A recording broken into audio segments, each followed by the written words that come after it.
Welcome to Retirement Revealed. I'm your host, Jeremy Keil, and we're here to turn your retirement savings into retirement income. This is Retirement Revealed, where Jeremy Keil and his guests guide you towards making smarter retirement, investment, and tax planning decisions. Today, we're talking with Molly Bloom about how to recreate your sense of purpose after a major life change. I met Molly at a conference where she spoke about a lot of her highs and lows over her life and what she's really learned from those. And if you recognize her name, yes, she is the Molly Bloom whose life was portrayed in the movie Molly's Game, which was nominated for an Oscar. Molly, welcome to the show. Thank you so much for having me. Yeah, I appreciate you taking the time, and we'll direct people to the movie, to the book that you wrote, but let's just give them a summary. Tell us a little bit about yourself and maybe more along kind of what brought you to there. But more importantly, we'll talk about all the projects you're working on lately. Sure. So I grew up in a small town in Colorado. My brothers and I loved mogul skiing more than anything, and we had these Olympic dreams. And we started competing locally and doing well in skiing. And then I had this kind of life-changing spinal surgery. And I was told that my ski career was over. And I guess it was the first time in my life that I realized that you could actually not completely listen to your parents and to authority and to the medical community. And so I got back on the mountain and I ended up making the US ski team and making it all the way to the Olympic qualifiers. And I think that experience just really affected me in a profound way, in that we have a lot more agency in the world than I originally would have believed. And that with the cultivation of the sort of deep, unshakable belief in yourself, combined with the willingness to get uncomfortable and do what my father has coined it as constructive suffering, which is essentially discipline and working hard and working through those times where it feels like you're getting nowhere but staying in the work, that we can have pretty dramatic effects on the outcome of our life. And so I went on to do a few different things. I started and ran the biggest poker games in the world in LA and New York. Some of the clientele were some of the most powerful people in the world. And so I got this really incredible education. I took it too far, and I ended up violating one of the federal statutes. Got in a lot of trouble, got arrested by the FBI, all my assets seized, found myself at a real rock bottom moment, 35 years old, millions of dollars in debt, a convicted felon, and decided that the only way out was to write my way out into a new future. So I published a book, and then I literally hunted down the highest paid screenwriter in Hollywood, Aaron Sorkin, to see if he would be interested in writing the movie. And somehow, luckily, he was. And he, got nominated for Oscars, BAFTAs, Golden Globes, and it gave me this opportunity to have a speaking career, to have a writing career, and to have a platform to impart messaging that I care deeply about and that I think helps a lot of people to hear. Yeah, I think what a lot of people can relate to are the highs and lows, are the ups and downs. And you mentioned that word agency. I was trying to find a way to describe agency without using the word agency when I'm thinking through this, because it's not like a lot of people Google the word agency, but just tell me a little bit more about that and why it's so important to, I guess, understand that concept or even just take control of that concept. I think there are kind of two ways to be in the world. I think there is the way of just reacting to what comes at you and trying to ride it out and feeling a sense of powerlessness and like the world and its parts are dictating the outcomes of your life and that you don't have a lot of power or control. And then I think the second way is to start to cultivate some of these skills and practices and perspectives and learn how to take control of your life, your destiny, your outcome. And I'm not a woo-woo person. My feet are on the ground and I am based in reality. So I know that there are many things we cannot control. But what I do know is that we can control our response to them. And that is wherein I think agency and power lie. Yeah, and I think just even you're talking a lot about your personal choices, kind of your how you approach life. We're retirement focused financial planners, and a lot of times people walk in our office wanting to control the wrong thing. It's like, Hmm. man, what are we going to do about the stock market? What are we going to do about the election? And they have no control over those things. And so our Right. encouragement over and over again is control what you can control, Hmm. diversify what you can't, or protect what you can't, or Yeah. ensure what you can't if you want to get into the finances. But really, it's almost that's a way to look at it. Control what you can control. Even just learning what you can control is a huge step in the right direction. Yeah. And for me, the most important place to start and the most, I would say, efficacious place to start is the mind. Because when things happen, like a stock market crash, or like you inadvertently or advertently destroy your life, the mind slants real quickly to the negative and the doom and gloom and the fear. And if you can start to learn how to manage those states and have more agency over switching to optimism, quieting the noise, getting through the fear, strategic thinking, and action plan, then I think you start to be in a position where you have defense against these things that we cannot control, these forces, these outside forces. Yeah, and you're giving me encouragement that you're saying that you can cultivate these skills, that it's Absolutely. cultivate the perspectives. I've got a middle schooler right now, and she was telling me just yesterday that there was a problem created when somebody else told on somebody else. And I said, no, the problem was created when the first person did the thing they shouldn't have done. you know, the, the Uh-huh. problem is not outside of yourself. The problem is being the one that took the action or Hmm. decided not to take the action, whatever it was. So Hmm. I'm going to Hmm. keep learning and trying to cultivate these skills to pass those on. So that's I appreciate sharing some of those right there. Well, something that I'm going to take a little turn a bit in a way, in that you gave a good amount of business advice in a talk where I met you at a few months Hmm. ago, and really a lot of that business advice started with your mom.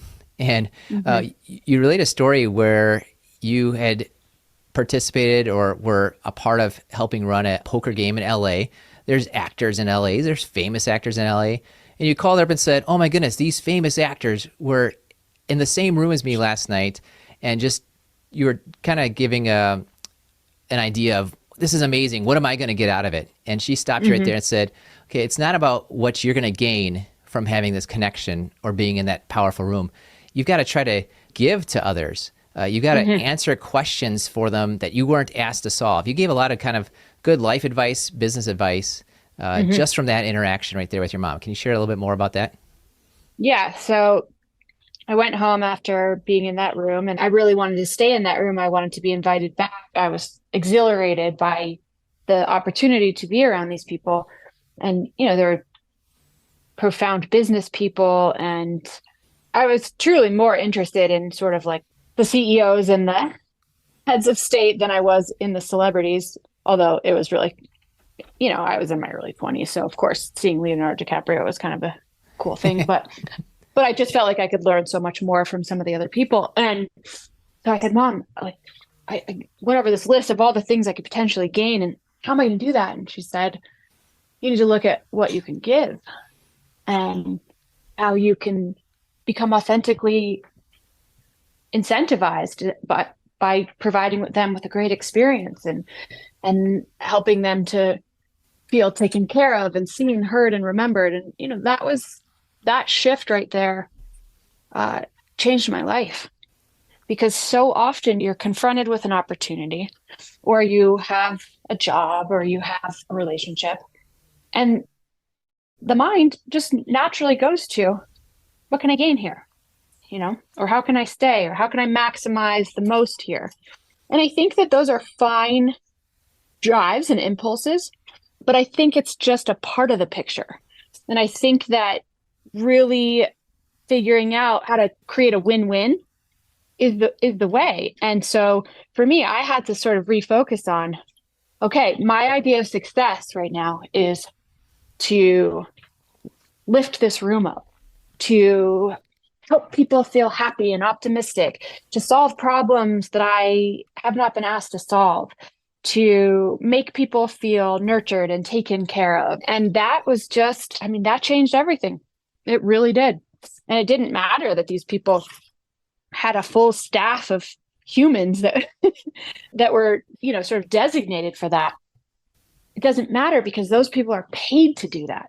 And there are so many people around who are looking to gain something from these people and looking at them as a come up and as a transaction. And so to take a step back and to just like, God, I'm gonna make this about humanity. And how can I, bring an ad here? It makes you a very novel person in the room. Yeah, and I think just to summarize, one key piece of that is what you said, where people want to be seen, heard, and remembered. That's valuable advice of how to approach interactions, whether you're talking to your friend, you're talking to your family, you're talking to people in business, just that seen, heard, remembered. And if we think about it, really, we want ourselves feel that. And so anytime that you can offer that to others, being others focused is such a huge help.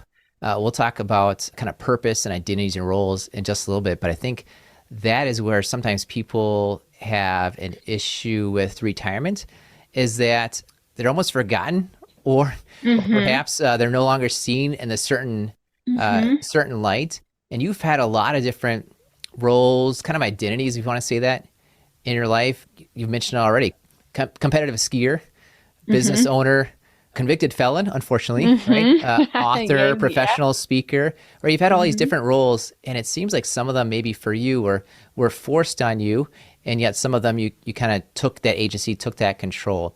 So what advice would you give? How can somebody maybe recover or regain their identity when something was really kind of forced upon them?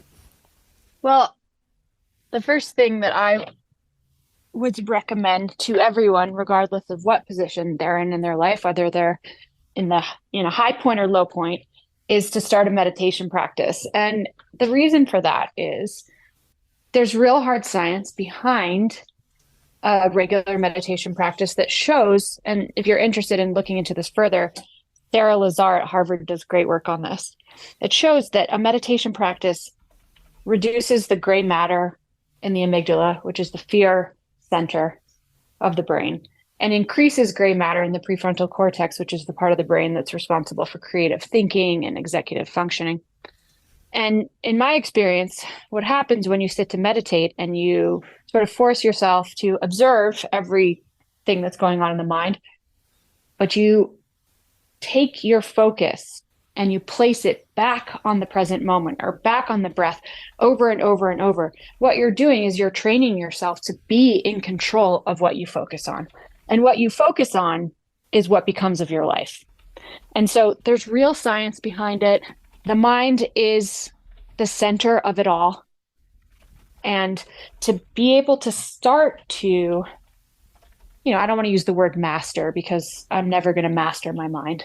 That would require, sort of me becoming a monk and living somewhere and eating just rice. And that's not in the cards, but I'm not sure they would do that either. Yeah.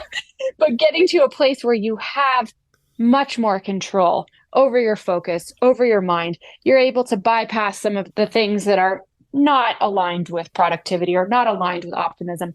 The training of the mind is, in my experience, in sports, in business, reinventing yourself in relationships, it is the most critical piece. And because there's hard science behind it and real results, that's where I would start. Yeah, I'm going to link to that. I found Sarah Lazar in her Lazar Lab, so we'll link to that as well too. We've got a good number of listeners who come to us from a Christian background, and I hear sometimes where they have a perception that perhaps meditation is not quite aligning with their faith. And I think the perception comes on where they feel like meditation is an emptying of the mind. It's almost like if you take the time and just empty your mind, maybe evil thoughts will come in or different things like that. But you're actually saying that meditation is filling your mind and filling it with what you want to fill your mind with, like aligning your mind with your values. accurately summarize that? Yeah, I don't think it's an emptying of the mind. I think it's the ability to choose the higher thought.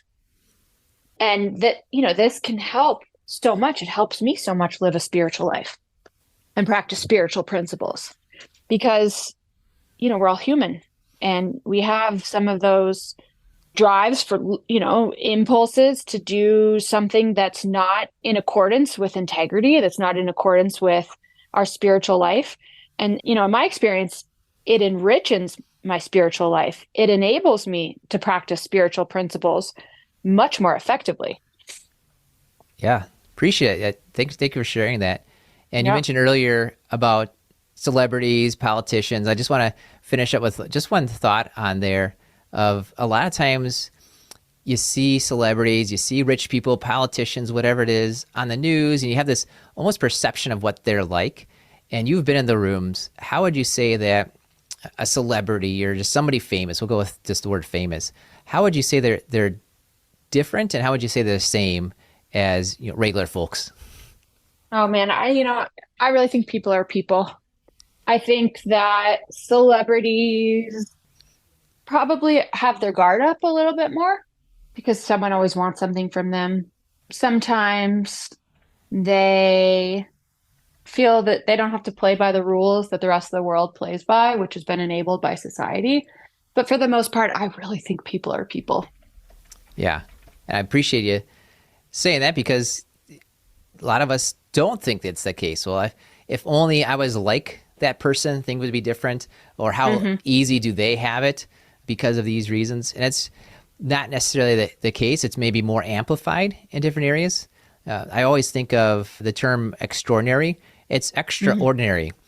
People become famous or rich or celebrities, whatever it is, because they're extra on top of ordinary. So whatever kind of situation got them to where they're have an extraordinary amount of wealth or fame, there's a lot of extra going on with that that might not necessarily be good. And you might be resenting what you signed up for if you got to that point.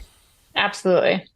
Yeah, good. Well, you mentioned right before we started recording about how your best friend is putting a retirement bill through Congress that will hopefully help the retirement picture. This is completely way off track, I think, but it was just so interesting. Tell me more about that.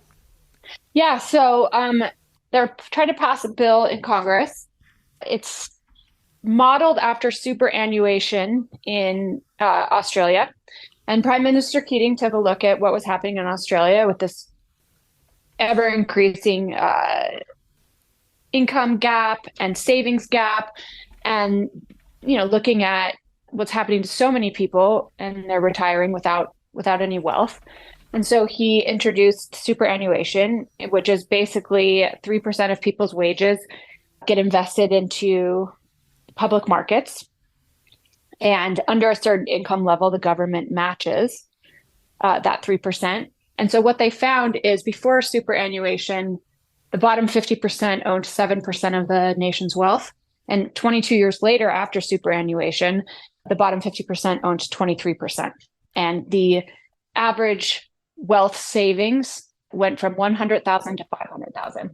And there's a program that exists for federal employees that's very close to superannuation, and it's created something like 100,000 millionaires. So that's what the bill is. That's what they're trying to pass in.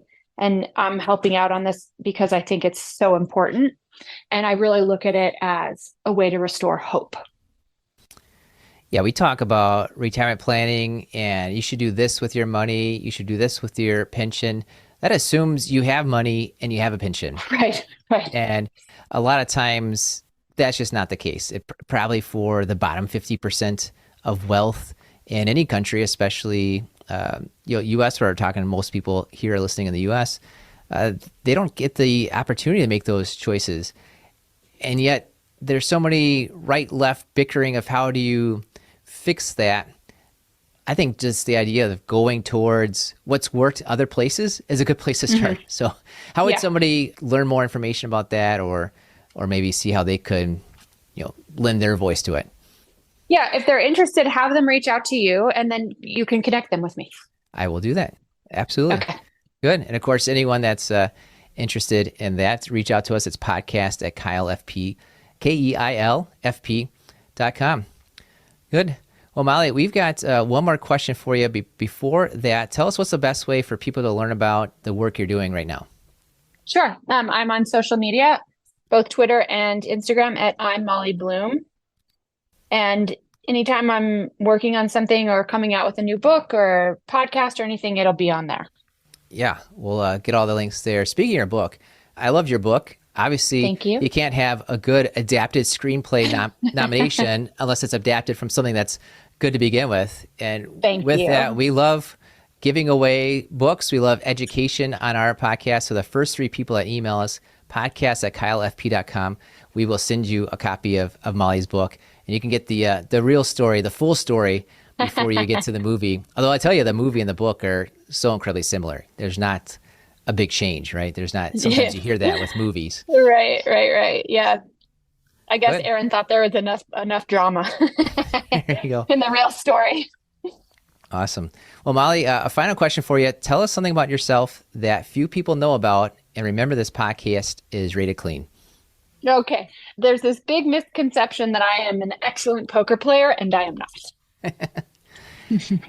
I suppose, yeah, if you're running the game, you don't have enough time to actually learn the game of poker. You're learning the game of how do you help poker players enjoy what they're doing. And how do you extend the right amount of credit and collect the money? Yes, there's the business lessons there. I suppose between you and Annie Duke, you could make a great team. She could take care of the poker and you could take care of Well, that's awesome. Well, Molly, thanks so much for coming on the show. You've definitely shared a lot with us that's, I'd say, new even to our listeners around agency, taking control of what you can control, even just explaining how you use your meditation practice to align your mind with the values and the things you want to do in your life. So thank you for coming on the show, Molly. Absolutely. Thank you so much. You got it. And thank you for listening to the Retirement Revealed podcast. We believe if you know more about your money, you'll feel better about your money and you will make better money decisions. This was another great episode of the Retirement Revealed podcast. Click on the subscribe button below to automatically get our latest episodes. If you liked our show and want even more, please give us a rating and a review at Apple Podcasts, Spotify, or wherever you listen to your podcasts. We would love to hear from you. Please go to retirement-revealed.com to learn more and send us your questions and feedback. The information covered and posted represents the views and opinions of the guests and does not necessarily represent the views or opinions of Keil Financial Partners, Thrivent, or its affiliates. The guests are not affiliated with or endorsed by Thrivent Advisor Network. Keil Financial Partners does not provide legal, accounting, or tax advice. Consult your attorney or tax professional. Representatives have general knowledge of the Social Security tenets. For details on your situation, contact the Social Security Administration. Keil Financial Partners is part of the Thrivent Advisor Network, a registered investment advisor. The content has been made available for informational and educational purposes only. The content is not intended to be a substitute for professional investment advice. Always seek the advice of your financial advisor or other qualified financial service provider with any questions you may have with your investment planning.